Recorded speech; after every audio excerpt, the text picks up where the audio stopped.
ದೆಹಲಿಯಲ್ಲಿ ಸೂತ್ರವನ್ನು ಹೆಣಿಯಲಾಗ್ತಾ ಇದೆ. ಸಿದ್ದರಾಮಯ್ಯನವರು ಒಂದು ಮಾತನ್ನ ನಿನ್ನೆ ಬೆಂಗಳೂರಲ್ಲಿ ಸುದ್ದಿಗೋಷ್ಠಿಯನ್ನು ನಡೆಸುವ ಸಂದರ್ಭದಲ್ಲಿ ಕೃಷ್ಣಾದಲ್ಲಿ ಹೇಳಿದಂತಹ ಮಾತು, ನಾನು ಇನ್ನೂ 2 ವರ್ಷಗಳ ಕಾಲ ನನ್ನನ್ನು ಆಯ್ಕೆ ಮಾಡಿದಂತಹ ಜನರ ಸೇವೆ ಮಾಡುವಂಥದ್ದು ಇದೆ, ಹಾಗಾಗಿ ನಾನು ಇಲ್ಲೇ ಇರ್ತೇನೆ, ಕರ್ನಾಟಕದ ರಾಜಕಾರಣದಲ್ಲೇ ಇರ್ತೇನೆ, ನನ್ನನ್ನು ಆರಿಸಿರುವಂಥದ್ದು 5 ವರ್ಷಕ್ಕೆ ಅಂತೇಳಿ ಹೇಳಿದರು. ಆ ಮೂಲಕ ವರುಣ ಕ್ಷೇತ್ರದ ಶಾಸಕನಾಗಿ ಅಷ್ಟೇ ನಾನು ಮುಂದುವರಿತೀನಿ, ನನಗೆ ರಾಜ್ಯಸಭೆಗೆ ಹೋಗಿ ಅಂತೇಳಿ ಕೇಳಿಕೊಂಡ್ರು, ಆದರೆ ನಾನು ಅದನ್ನು ಬಹಳ ವಿನಮ್ರವಾಗಿ ಬೇಡ ಅಂತ ಹೇಳಿದ್ದೇನೆ.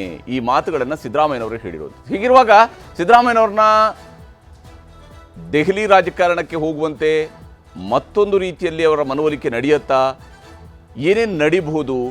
ಇವತ್ತು ನಡೆಯುವಂಥ ಬಹುತೇಕ ಸಿದ್ದರಾಮಯ್ಯನವರ ಮನವೊಲಿಕೆ ಕಾರ್ಯಕ್ರಮ ಮಾತ್ರನೇ ನಡೀತಾ ಇರುವಂಗೆ ಕಾಣ್ತಾ ಇದೆ. ದೆಹಲಿಯಲ್ಲಿ ಅವರು ಧನ್ಯವಾದವನ್ನು ಹೇಳಲೇಬೇಕು, ಯಾಕಂದರೆ 8 ವರ್ಷಗಳ ಕಾಲ ಆಡಳಿತವನ್ನು ನಡೆಸೋದಕ್ಕೆ ಕೊಟ್ಟಿರುವಂಥ ಅವಕಾಶಕ್ಕಾಗಿ ಹೈಕಮಾಂಡ್ಗೆ ಧನ್ಯವಾದ ಹೇಳುವಂಥ ಕಾರಣಕ್ಕೆ ಅವರು ಹೋಗಿದ್ದಾರೆ. ಆದರೆ ಅಲ್ಲಿ ಬೆಳಗ್ಗೆನೇ ಸೋನಿಯಾ ಗಾಂಧಿ ಅವರ ನಿವಾಸದಲ್ಲಿ ಬ್ರೇಕ್ಫಾಸ್ಟ್ ಮೀಟಿಂಗ್ ನಡೀತಾ ಇದೆ. ಏನೇನು ನಡಿಬಹುದು, ಏನು ನಿರೀಕ್ಷೆಯನ್ನು ಮಾಡಬಹುದು ಈ ಎಲ್ಲ ಮಾತುಕತೆಯ ಸಂದರ್ಭದಲ್ಲಿ ಅನ್ನೋದ್ರ ಬಗ್ಗೆಯೂ ಕೂಡ ನಾವು ಚರ್ಚೆನ ಮಾಡ್ತಾ ಹೋಗೋಣ. ನಮ್ಮ ಜೊತೆಗೆ ಇಬ್ಬರು ಹಿರಿಯ ಪತ್ರಕರ್ತರು ಕೂಡ ಜಾಯ್ನ್ ಆಗಿದ್ದಾರೆ.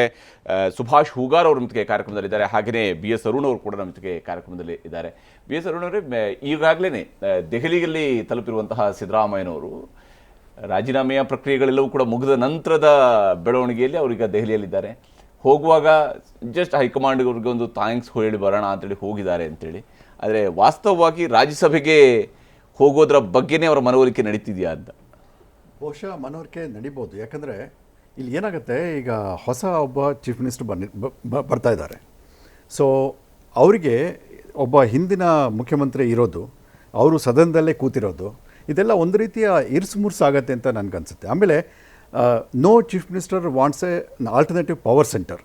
ಈಗ ಸಿದ್ದರಾಮಯ್ಯನವರು ಬೆಂಗಳೂರಿನಲ್ಲೇ ಇದ್ಬಿಟ್ರೆ, ಅವ್ರ ಕ್ಯಾಂಪ್ ಬೆಂಗಳೂರಿನಲ್ಲೇ ಆದರೆ ಒಂದು ರೀತಿ ಅವರು ಪವರ್ ಸೆಂಟ್ರಾಗಿ ಮತ್ತೆ ಕಂಟಿನ್ಯೂ ಆಗ್ತಾರಾ ಅಂತ ಅದೊಂದು ಭಯ ಇದ್ದೇ ಇರುತ್ತೆ ಶಿವಕುಮಾರ್ ಅವರಿಗೆ.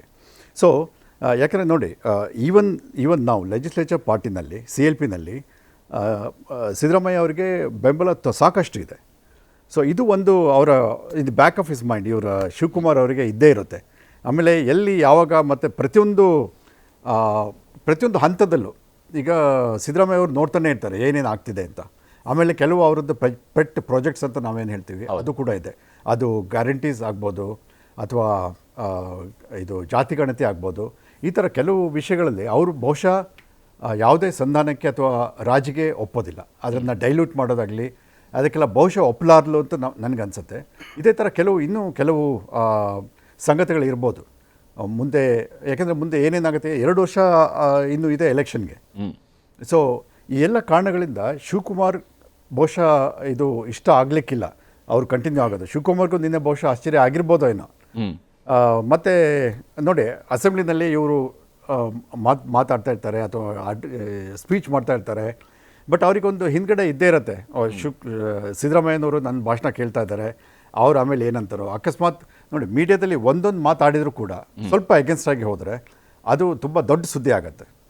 ಆಮೇಲೆ ಅವರು all sudden he is former chief minister. ಆಮೇಲೆ ಅವರಿಗೆ ಅವರದ್ದೇ ಆದ ಜನಬೆಂಬಲನೂ ಇದೆ, ಒಳ್ಳೆಯ ಗೌರವ ಕೂಡ ಇದೆ. ಸೊ ಇಂಥ ಸಂದರ್ಭದಲ್ಲಿ ಈಗ ಪ್ರಥಮ ಬಾರಿಗೆ ಚೀಫ್ ಮಿನಿಸ್ಟರ್ ಆಗ್ತಾ ಇದ್ದಾರೆ, ಅವ್ರಿಗೆ naturally he wants A free hand. So ಇದು ಎಲ್ಲಿ ಒಂದು ರೀತಿ ಕಾಲು ಎಳೆಯೋದು ಅಥವಾ ಶರ್ಟ್ ಹಿಡ್ದು ಎಳಿತಾರೆ ಅಂತ ಹೇಳ್ತಾರಲ್ಲ, ಆ ಥರ ಆಗೋದು ಅದು ಬಹುಶಃ ಅವ್ರಿಗೆ ಇಷ್ಟ ಆಗಲಿಕ್ಕಿಲ್ಲ ಅಂತ